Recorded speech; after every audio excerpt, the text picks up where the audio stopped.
The Elitist Pizza podcast.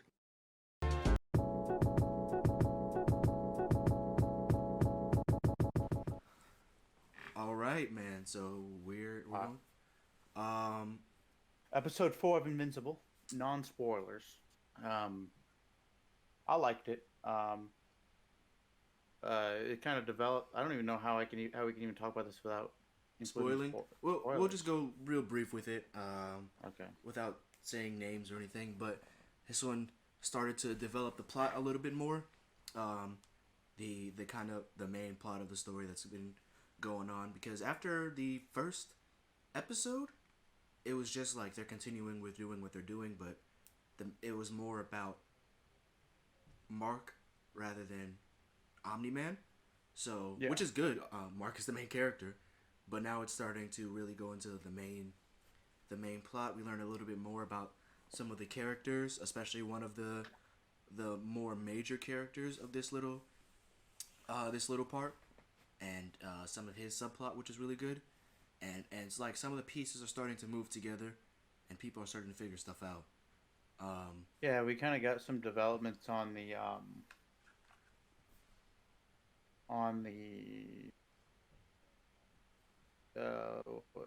Defenders of the Globe situation. We kind of saw what they were doing, and some of the supporting characters they just kind of advanced and did some more. Um, yeah, I mean, I thought this episode was good. I don't think it was like amazing. Oh, Right. and he went to Mars. Yeah. I thought that was cool. It Yeah. kind of was like Don't. um I won't talk Yeah. about it Yeah. anymore.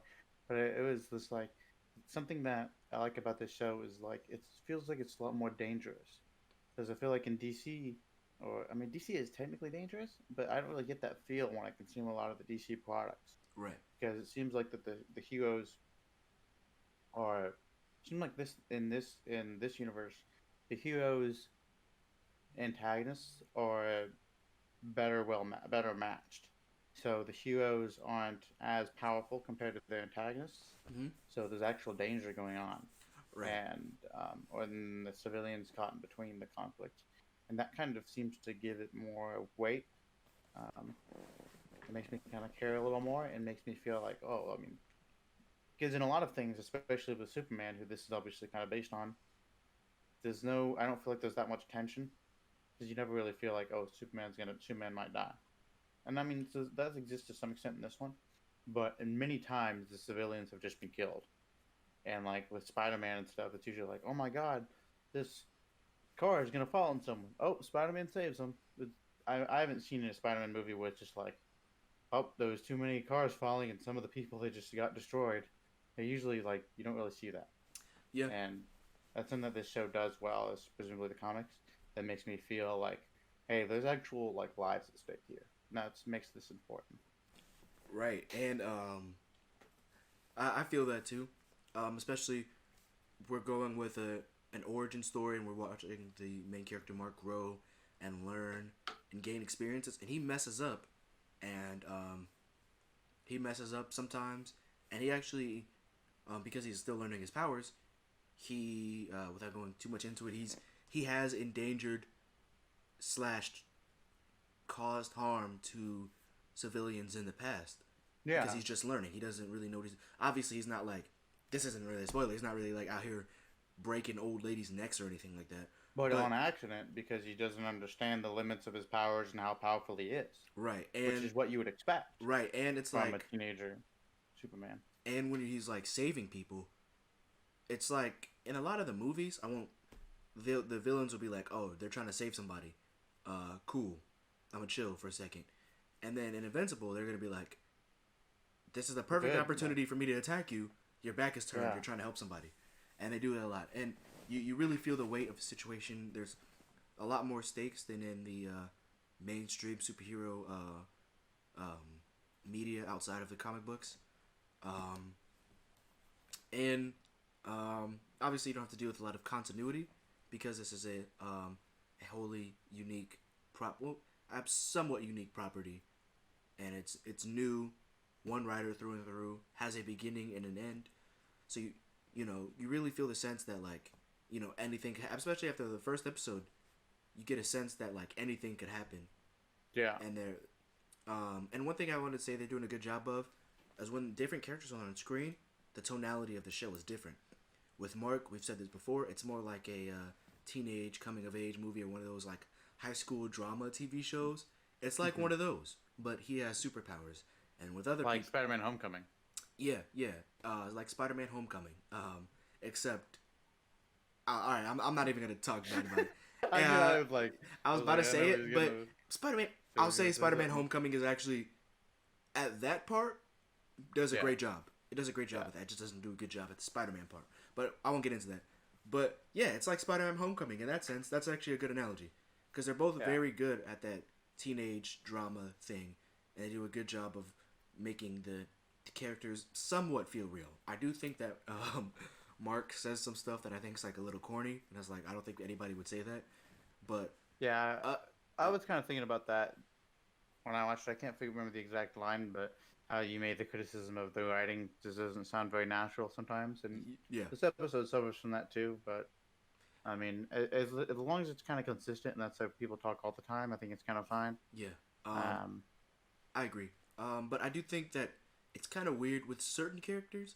Some of this, it's different, but with Mark, it's like he's just saying these things. It just doesn't make any sense. That well, him, and Amber are the two that are the ones that stick out to me. That just say stuff that I don't believe people would say.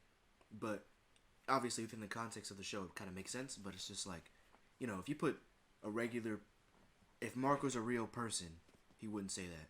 But every show does that. And like you said, if they're consistent with characters talking kind of like that, and a lot of them do it, then it's fine. This episode, we also, I can't even say that. We did learn a little bit more backstory on Damien Darkblood. I won't go back too much into that, but it was cool seeing more of him. I know that everywhere I've been going, I think you might have said it. Correct me if I'm wrong, but a lot of people have said that that's in the short, kind of episodes that he was in. A lot of people have said that that's one of the like standout characters to them. To me as well. I really enjoy his character. I really like Damien Darkblood, the demon detective. He's I like him. he's one of I the was actually gonna mention him with the theme stuff Mhm. because he I feel like when he's on screen, it almost feels like a noir yeah. story. Yeah, That's what I was gonna it's kind say. of cool. Like there's this part with him. He's like in this dark office, like looking over papers, and it's just him. And it's just like what? Like he's walking in. He wears like a 40s style trench coat too, with like a fedora. Yeah, Like I know what's really going on here. yeah. It's just like It's so over the top. yeah, but in like the best way. Yeah. I think if you're gonna make a character like that, the mistake that people do is something I mentioned in the first review, was that when you're trying to go realistic, this is a problem that I have with DC, with a lot of the Zack Snyder stuff. But when you're trying to go realistic and gritty does not mean it's not the same thing. So I mean, Yeah. just because something is like in reality, life isn't as gritty as they try to make it out to be, and they're like, oh, we're being more realistic. It's like, no, you're being more gritty. If you're being more gritty, you can do that, but they're doing a good job of trying to make it feel like something that could happen. Because plausibly, if we lived in the world of Invincible, if we had superhero, well, not even in the world of Invincible, if superheroes and things and these concepts, the aliens and all that stuff, not saying aliens aren't real, but if they were I think more it would in be more like contact, Invincible than DC. yeah, exactly. It'd be like exactly. It would be more like Invincible than DC, and especially Marvel. Depending on where you live, like DC would be like kind of realistic, I guess, like Batman or something. But like Yeah, Invincible, Gotham is a kind of I don't know. Even Batman is kind of Yeah. ridiculous, but- even exactly. But in Invincible, like people die all the time. It's not like you don't have a guy like Omni Man is similar, but he's missing a lot of the same abilities as Superman. So he can't like I'm sure he has super hearing, but not to the extent where he's like on the other side of the planet. He's like, oh, somebody's in danger. I'll fly there at like 50 million times light speed and save this person. It's like that person might die. I mean, I'll get there and Yeah. stop the guy from killing anybody else, but that person's probably already dead. Also, Omni-Man's kind of a paint by numbers kind of guy too. So Yeah, you yeah. might just be like, "Hey, I'm gonna get there when I get. Hey, I was in the bathroom, so sorry about that." It's like, hundreds of people just died. He's like, "Well, you gotta go. What do you want me to do? Hold it in?" I mean, Yeah, exactly. I like that about Omni Man. that's what he would say. I like Omni Man as well. I've been seeing this. It's not to get too off track, but I've been seeing this discussion of Omni Man versus Superman, which is kind of silly. Superman would obviously. I like Yeah, the idea of them having like a debate. Like they have to team up to fight something, and like how like they would like afterwards. Superman would be like, "What are you doing? Like, do those people gonna die?" And he's like, "Well, I had to kill the monster. The monster might kill millions of people. We let them live." He's like, "But those people, you have to save them or something." He'd be like, "Dude, it's like I got better things to do." You know, That would be an interesting character moment. I would be like, Yeah. I just don't care. You know, actually, think about it from that perspective, I could see why you like Omni Man. He's just he's my kind of guy. I got more important things to do. Yeah, exactly. Than sit here and argue with you. I mean, I got a world to save, so. And I like that we're getting more development on the side characters, and this is why I think that with a lot of superheroes, the mistake of it's not a mistake, but having a lot of them in movies, like we've talked about with Batman, found a way to mention Batman. With characters like that, and even in the world of Invincible, because when I was first reading the comic books, I was like, oh yeah, I want an Invincible live action movie. That would not have been possible. Live action, I don't think would have worked anyway, but movie definitely not. With a lot of these characters, with all these interesting side characters, it's the best way you can do it is TV show, because we're getting so much character development on like everybody that we've seen on screen that's like important or hasn't like literally been murdered. We're getting so much character development that the TV show is the best way to go. Like with I forget her name, fake fan, Mark's mom. We're seeing a lot of what she does and how her relationship with Omni Man is with her. Like, I'm trying to navigate this. I was thinking you should say Mrs. Grayson. Mrs. Grayson, like, nah, she's Mark's mom. No, yeah, Mrs. Grayson. With her work and her relationship with Omni Man, and how he kind of views their relationship versus how she views it. We're learning a lot more about her and some of and how their origins and stuff too. Yeah, and how they function. We learned more about Olga, which was I think the guy's Red Rush, his girlfriend. Learning how she views a relationship with a superhero differently than how Miss Grayson views it. We'll go into that a little bit later, but it was interesting to see that little parallel between them, how they're like opposite, kind of very, very starkly different. But this was a good episode. Obviously not one of the best in the series, but I don't think it was meant to be. You don't need to hit a home run every time. Just give me this one. Got us the first, second base. Setting the dominoes up. Right, exactly. This was a very important episode. The show would feel incomplete without this episode because we're learning things are starting to fall into place. So in that respect, it's a really good episode. It's a great episode in that respect.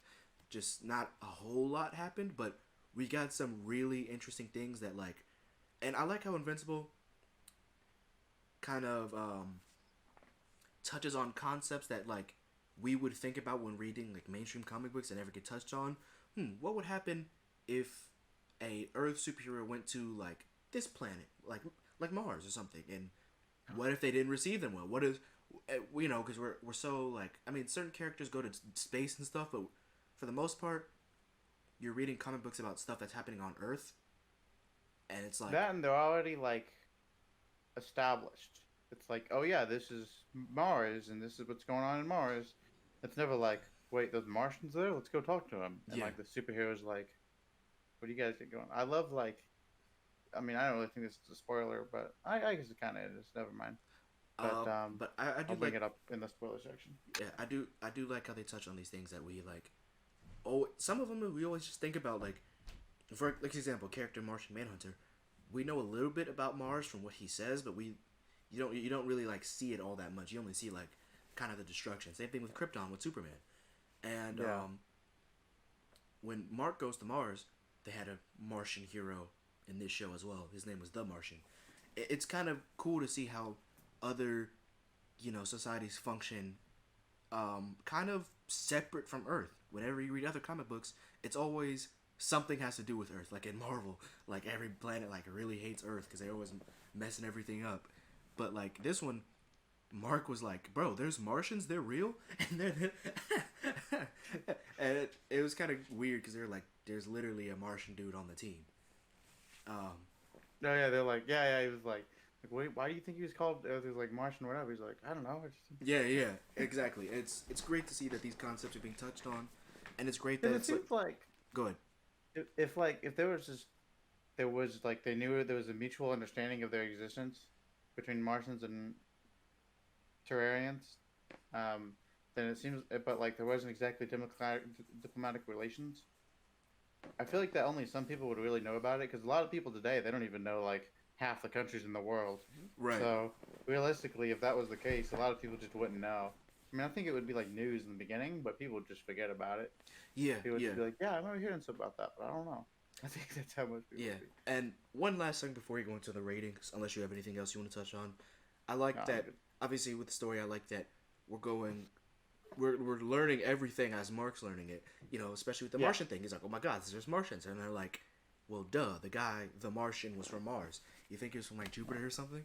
But it's great to be in a universe that isn't established, and we're learning things as the characters are learning. Yeah. And it's a really great way to do it. Any last thoughts? No, I think I got a lot to say, but for the spoilers, I'm gonna rate this one an 8 out of 10. It's a solid, it's a good episode, but I mean, it's not amazing, but it doesn't need to be. It's setting up plot threads for later, and Benedict does a good job at doing that.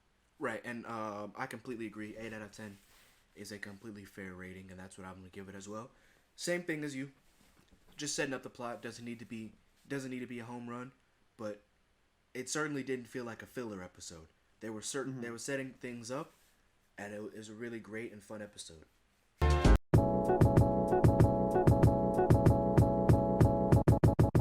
All right, so I know you said you have a lot to say now, so go ahead and Go for it. start. Yeah, just start telling everybody everything. I don't remember the order of what things happened, so maybe we'll just if you talk do, about it. maybe okay. I think it would go better if we just talk about them About- as you remember them, and then whatever. Who cares, right? So like, I think that like Omni Man is trying to set up his wife for like accepting like the Earth genocide or whatever he has planned, because like when they go to like Italy for like their anniversary, and he says like, "Do you trust me?" And she's like, "Yeah." I think he knew this dragon thing was coming. Oh yeah, he knew. Must have heard He it or knew. something. He wasn't gonna do. He was just like And- sitting in that moment though. And he was like, "Do you trust me?" She's like, I need to know, do you trust me?" She's like, "Yeah." And then like the dragon thing starts just destroying cities and destroying the buildings in Florence or whatever. And she was like freaking out, and he was just as cool as a cucumber. She's like, "There's a dragon behind you." And he's like, She's like, "Okay, well." She's like, "You're not gonna do something?" She's like, I'm spending time with my wife." I love that. I love that about Omni Man. That was Oh, so man. hilarious. That was funny. He I was feel like, like that- let Cecil earn his paycheck. Look, and that's another question that Oh, we've yeah. never got answered in. Well, we don't get answered. It's just like we see in like Batman and stuff. It's like, what is the purpose of the military or the police if you have superheroes? And it's like, this is the Yeah. purpose. You don't have like a godlike being like Superman. I mean, you have Omni Man, but he's like Superman, but like way, way, way, way, way, way, way weaker. Yeah, Which is a good thing, because he can. narrative wise. Yeah, exactly. Well, probably a good thing in general, considering that he's kind of an asshole. Yeah, he I mean, wouldn't. If he was He like, wouldn't have if he had to. Superman's powers. I mean, maybe he would He- just like He just I like. don't know what he'd do. I mean, if I think it'd be pretty easy for him to just like, if he had Superman's powers, that Guardians of the Globe fight would have been like 3 seconds. Yeah, he just lasered him. Yeah, just Alright, lasered done. them, and then he probably, if he wanted to, he could probably just like run around the Earth and like murder everybody one by one if he really Yeah. if he had like Superman's powers. But luckily he doesn't, so they actually put up a little bit of a fight. But yeah, I like that little moment. It's a good character moment for both of them. She's like freaking out about the dragon. And he's sitting there like, no, but do you trust me? I'm not doing anything. So we're gonna sit here and have this conversation. I'm on I feel vacation. like Mark kind of had the chance to choose whether he wanted to do that, like with Amber when the earthquake guy was destroying the Mount Rushmore, Yeah, and I was like, I feel like in the beginning I'd be like Mark, but I think after like a few weeks, I think I'd be like Omni Man. I'd be like, hey, I have class right now. It's like oh my god, like there's a fire in California. Okay, well, yeah, yeah, I'll be available in like an hour or so. yeah. Same here. I also think that like you don't want society to be dependent on superheroes. Right. Which is a good thing they built up here. That military actually has a job. They killed the monster. They have stuff they can do.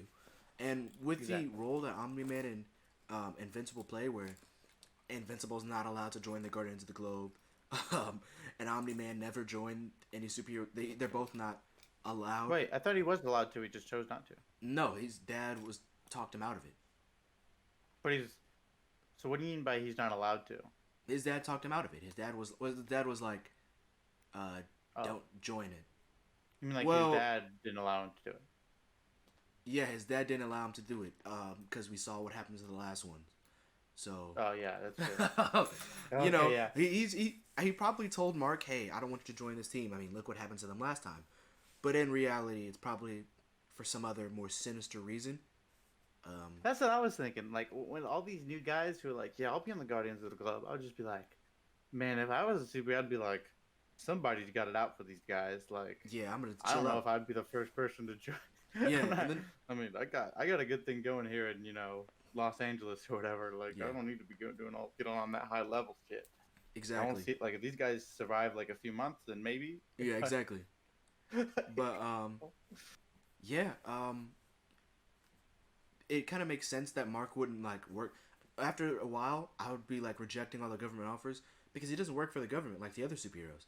He Yeah. save just like his dad. He just saves the world when he can. But it's like, I don't work for you. Like, there's no punishment you can give me for not doing what you want me to do. I don't work for you. Dude, like, I mean, if you yeah. you can try to do something to me if you want to, but you kind of saw what If you happened. try to You saw what if you happened try to. to arrest me, like, not only would it be literally difficult, but I mean, I save the world sometimes. So why would you? So it'd just Exactly. be bad. That And and I know what you look like. I'll fight if you show your face. I'm just gonna decapitate you. Um, yeah. but Also, yeah, it's also because I mean, not so much for the mark, but like I don't know what they're called, but they're pretty much like shield. What are they called? I Not forget. shield. I forget. Yeah, well, not Shield. That'd be that'd be a Not funny Shield. name. And it's like a whole acronym too. So Yeah. everything stands for just not Shield. Oh Yeah, man, that would be better. Not shield kind of understands that Omni Man's kind of got like he might like they like okay, well he probably killed the Guardians of the Globe, yeah. but They have to like figure out why. considering that, I doubt this is the first time something like this has happened. So maybe like if because you're that kind of a superhero, maybe they'd be like, hey, actually let's not try to arrest this guy because we don't know what this guy's capable of. We know he's capable of some fucked up shit.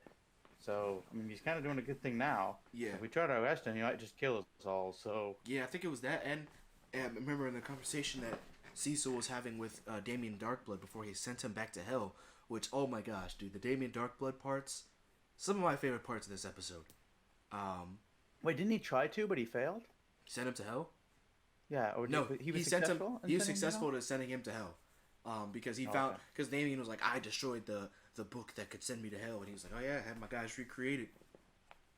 Yeah, And I like that but too. Yeah, I like the conversation that they were having. He was like, "You demons only see black and white." It's like, of course we kind of already know that Omni Man killed the Guardians of the Globe. We have to figure what we're trying to figure out is why and what he's capable of and what he's planning. But you Yeah. demons don't understand those kind of nuances. So you disobeyed my orders. I'm gonna send you straight back to hell. that is a good connection to what I was talking about, and I kind of like that. That's what you would expect because these guys are like the CIA kind of. Yeah, That's what you would expect the CIA. That would be their advantage over the superheroes. Would be their intelligence and their just apparatus. Because if you're one superhero, you're out saving the world. You're not like you don't have your finger on the pulse like not Shield would. Not Shield would have like all these intelligence networks and understanding the big picture of everything, and that little knowledge, kind of like how Batman has a plan for everyone in the Justice League. right. Like I bet Shield I mean, realistically, they would probably have a plan for each member of the Avengers. Right, Like and then if Hulk goes rogue, we gotta have a plan for this. the ones they don't, like for example in this case, Omni Man, the ones they don't, and they do something, they're They're gonna looking wait. for one. Yeah, they're waiting. They're trying to. They're They're listening, trying to get like one. you've seen in this episode and previous episodes. They're listening on his house, looking for anything they can find to use as a weakness against him, in the event that they can finally be like, okay, we got you. We're gonna use not kryptonite, and we're obviously doesn't have a kryptonite because Viltrum has never been destroyed, so kryptonite, even if he had one, doesn't exist. Well, like, so I was wondering, like, you could probably. I always thought this, like, if you know you're being watched, you can kind of use that to your advantage. So, like, if Omni Man knows Cecil is surveilling him, which I think he probably has a good idea that they're doing that.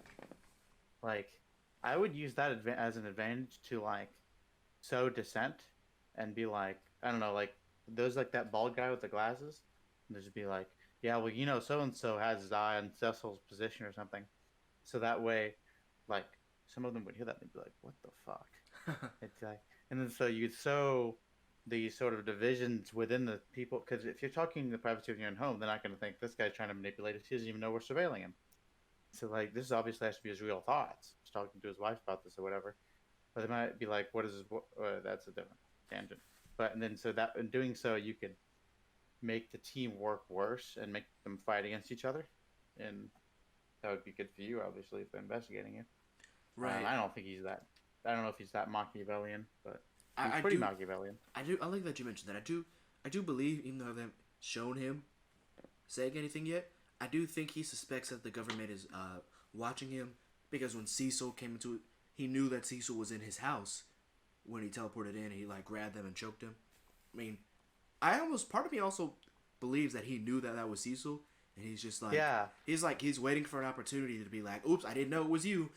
I accidentally punched a hole in your chest, and get that little problem out the way. You, he says I almost killed you, but like if you snuck up on me and I almost sliced you in the throat, I would be like apologetic. I wouldn't be like, I almost killed you.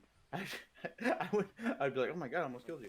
But like, no, he was like, he said it like he was trying to, like, at any moment, I could just murder you if I want to. Yeah, like, and especially considering the fact that with the very small clues that he got, he knew that Damien Darkblood was in his house when he turned on the lights and he was breathing and he could see his own breath. It was like cold or whatever. He was like, I already know what's going on here. And I like the little threats he made to Damien too. He was like, you if you figure it out, that's great. But who are they gonna believe, a demon or me? Yeah. Which is great. Shows a lot about his character. That he's thinking a little bit ahead of everybody else, or at least he thinks he's ahead of everybody else. And even if he's not, he's like, I kind of don't. He's got a plan. Yeah, but you can always just leave. I mean, you could just book it if you really needed to. Yeah, that probably. And he's like, I don't really need to plan for what you guys are gonna do, because if you try something, I'll just punch a hole in your chest and be like, oh, he tried to kill me. He killed the Guardians of the Globe. He's coming after me. Punch a hole in your chest. Yeah, be done. Those guys were like the most powerful people on the planet, and if you can just kill all of them when they're all united against him, I mean, I don't know. Could you survive a nuke? Who? Omni-Man? Probably. Yeah. Maybe. Yeah, maybe. Who knows? Yeah. Maybe we'll find out. I feel like that's. Do you think Superman could? I feel like Superman can absolutely survive a nuke. But like nukes, like destroy you on like an atomic level, don't they? He's Superman. He's Superman. He's like invulnerable, indestructible too. I guess it depends. Even in the movies, the DC Universe movie, Batman v Superman, they shot a nuke at him. And he got like really skinny, and then he like flew, and he's like close to the sun, so he started like getting like stronger and stuff. Oh, okay. And it came back. So there's a canon. even in that like way weaker version of Superman could survive a nuke. So you just have to nuke him multiple. You just have to send like 3 or 4 in a row. Again, that's for the movie Superman. Comic book, Superman is he's a different breed. He's a different breed. Yeah, you'd have to do some other stuff. Yeah, I mean, you could beat him to death. Nuclear winter. Nuclear winter. I mean, I guess he'd probably just leave, but Yeah, he you, definitely just leave. but I mean, Alright, again, so if you're maybe strong enough, you can beat him to death. Doomsday yeah. beat him to Oh death. yeah. But that's it's gonna be very. You're gonna find very few people that can beat Superman to death in a one-on-one fight. Yeah. But Um, anyway, yeah, the Martian stuff, I thought so. Like he goes to Mars, and then like there's like these parasites, it's kind of like there's I don't know what they're called, like but the Borg. yeah, Kind of like like the that. Borg. Or even in DC because they have a lot of parallels to DC, obviously. Um, it's like a Starro.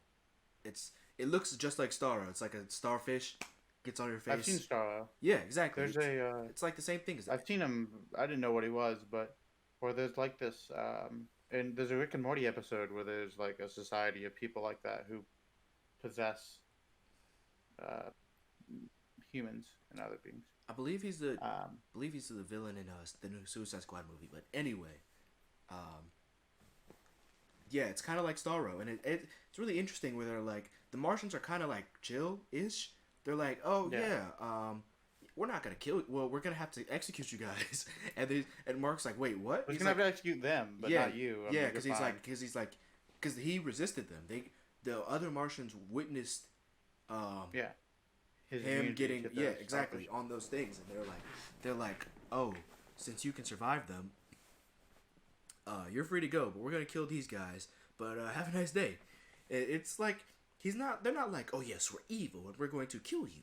It's more It's so like, that like this is a pandemic. we're here like, to this is a we're here to serious protect situation. Mars and as well as your planet. We're here to protect Mars and Earth. The only way we can do that is making sure that none of these things get on any of your crew members. So we're just gonna have to kill them. I mean, you're free to go. Yeah. And notice, I won't get too deep into it, again, because I kind of know what happens. But if you noticed when Mark mentioned he was a Viltrumite, you know, yeah, notice how they kind of reacted. You know, they're throwing those little hints at there. You know, I they're thought kind of like I thought that it might have been like they were like, "What's a Viltrumite doing on Mars?" I I think thought it's that's what it was, but I was like, I think it's kind of a little bit of that, but it's also like, you know, when he was telling the whole thing about yes, we're supposed to protect. They're like, of course I know what a Viltrumite is. He said it with some anger. And it's not like the anger that you get when somebody tells you something that you already know.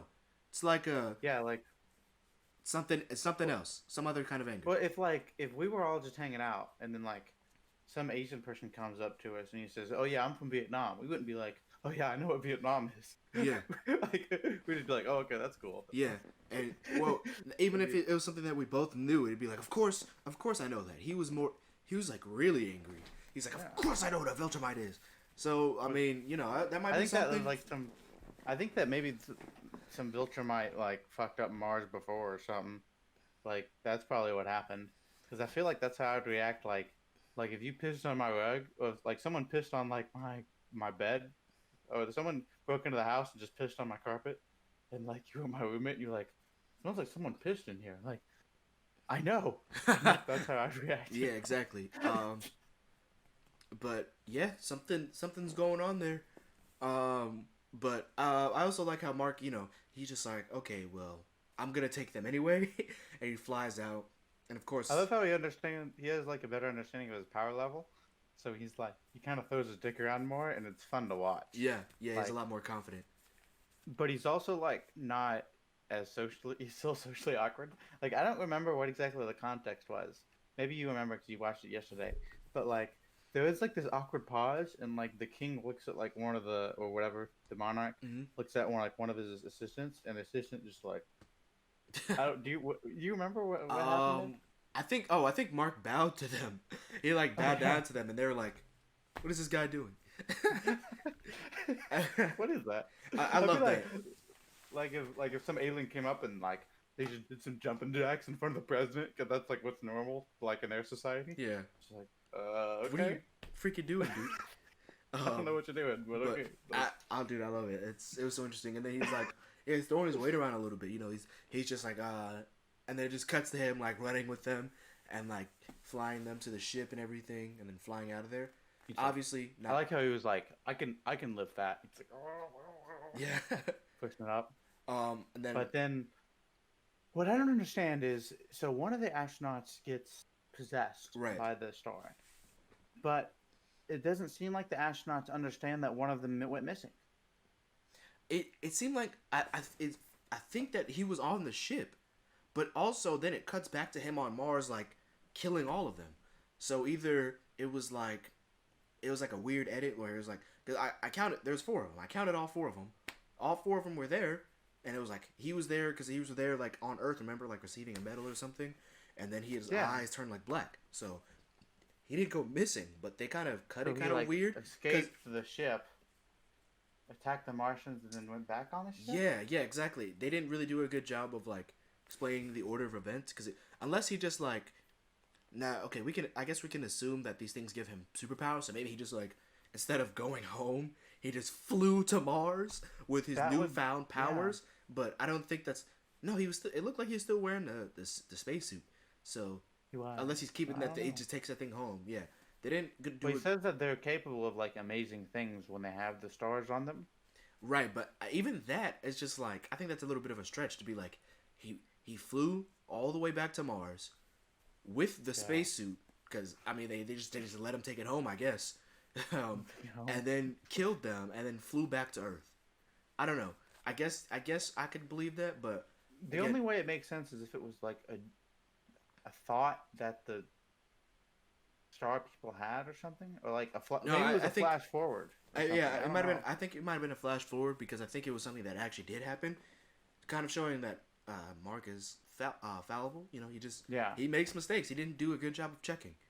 I was thinking like, what would I do in Mark's position? Because these people obviously know what they're talking about, but it's also like you can't just let them die Yeah, I because can't then exactly. you're in a sticky position. So I was thinking like, I mean, I'd get them What on do the you do at that ship, point? and maybe like when they start flying the ship out of there, maybe I'll hop on board and just inspect. take But a then look. Maybe obviously he'll it's hide like it. you can't tell. Yeah, that's true. But I mean, his eyes did turn black. I mean, at one point, like a couple of points. So it's like, I don't know. Maybe I'll keep an eye out, or maybe have some way of maybe having the government be like, "Hey, these Martians were telling me about this. Keep it. It's only 4 people. Keep an eye on these 4 people. Don't let them know that you're watching them, but you should keep an eye on these 4 people. See what they're gonna go get into." Can he fly faster than the ship? Mark? Maybe. Because if he could, then maybe he could fly to Earth and tell them, and they might be like, Cecil might just be like, "Yeah, just blow the ship up." I mean, I don't think I don't know. he would, I don't know if Mark. but could they fly. might understand the threat. They Yeah. might be like, "Oh fuck, those guys." Yeah. Well, I don't we know. can't risk that. I don't know if Mark Throw it can in the fly sun. that much faster than ship, but I think Mark. I think if I was in a position, that might be a good way to handle it. But to minimize like casualties, I'd probably be like, "Hey, I mean, they have those like those weird soldier dudes that are like invisibles. I'm just like, could you guys keep an eye on these guys for like on these 4 astronauts? The Martians were telling me about these beings.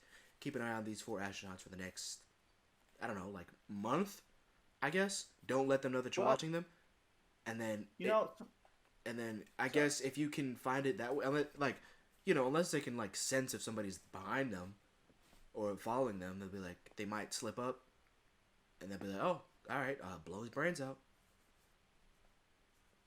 2 ideas. So number 1 is in real life space travel, they actually have quarantined astronauts in case they brought diseases back. And which the implication, I guess, is they don't do that in this world. Second one is maybe they could just like suicide him or something. And just be like, yeah, he slipped, astronaut slipped in the shower, or something like that, But because it kind of implies that civil rights are obviously less important because I mean I don't know, I guess it's really not that different from modern day America, but because they spy on people and stuff, so Yeah, they can just do it a breaking lot and enter. better. Like Cecil broke and entered to like, I don't know. He said it was on accident, but who the fuck knows? Yeah, broken instead of enter super. to the- Nah, I mean Cecil, he's obviously he wants to catch Omni Man slipping, so he's gonna like. I think he's going to, especially with how accurate he was. Remember, in the second or third episode, when he came into Mark's room, it's not like he programmed it to to be in Mark's room at the moment Amber left. So if it's that accurate, then there's no way he can make that mistake. So he's obviously just lying. I didn't even think of that, because if he knew that Amber was in the hallway, if he was telling the truth with Omni-Man, that would mean that he risked exposing himself to Amber. Right. Hey, if you all enjoyed that clip, make sure to check us out on Twitch at Elitist Pizza Podcast. I'll see you guys there.